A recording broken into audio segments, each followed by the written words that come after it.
Coastal रोडवर कारचा भीषण अपघात झाल्याची माहिती समोर आली आहे आणि कोस्टल रोडवर एका लॅम्बॉर्गिनी कारचा भीषण अपघात झालाय। कोस्टल रोडवर या कार चालकाचा कारवरचा ताबा सुटला आणि ती दुभाजकावर आदळली आणि अपघात झालेला आहे। सकाळी जवळपास 9:30च्या सुमारास अपघात घडल्याची माहिती आहे आणि या सुपर कारचा चालक 52 वर्षीय व्यक्ती असल्याची ही माहिती मिळते। ही व्यक्ती दक्षिण मुंबईकडे जात होती आणि त्यावेळी हा अपघात झालाय। कोस्टल रोडवरील खांब क्रमांक 53 जवळ कारवरचं नियंत्रण सुटलं आणि ती दुभाजकावर आदळून अपघात झाल्याची माहिती।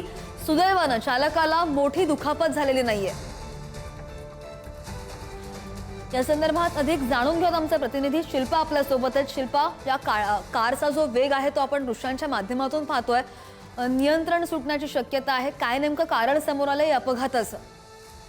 आपण जर पाहिलं तर कोस्टल रोडवर एका लॅम्बोर्गिनी कारचा भीषण अपघात झालेला आहे। कोस्टल रोडवर या कार चालकाचा कारवरील ताबा सुटला आणि ती कार जी आहे ती थेट दुभाजकावर आदळलेली आहे। सकाळच्या सुमारास हा अपघात घडल्याची माहिती समोर आलेली आहे आणि जो हा कार चालक होता, सुपर कार चालक, त्याचं वय हे 52 वर्षीय असल्याची माहिती देखील समोर आलेली आहे आणि ही जी व्यक्ती होती ती कार घेऊन दक्षिण मुंबईकडे जात असताना हा अपघात झालेला आहे।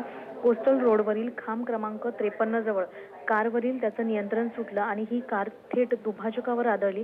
सुदैवाने चालकाला मोठी दुखापत झालेली नाही। मात्र हा जर आपण व्हिडिओ पाहिला तर या व्हिडिओमध्ये जे कारवर नियंत्रण होतं ते नियंत्रण दृश्यांमध्ये आपण पाहतोय ज्या स्पीडने ती कार गेलेली आहे, भीषणता आपण पाहू शकतोय, अंदाज घेऊ शकतोय। शिल्पा, धन्यवाद दिलेल्या माहितीसाठी।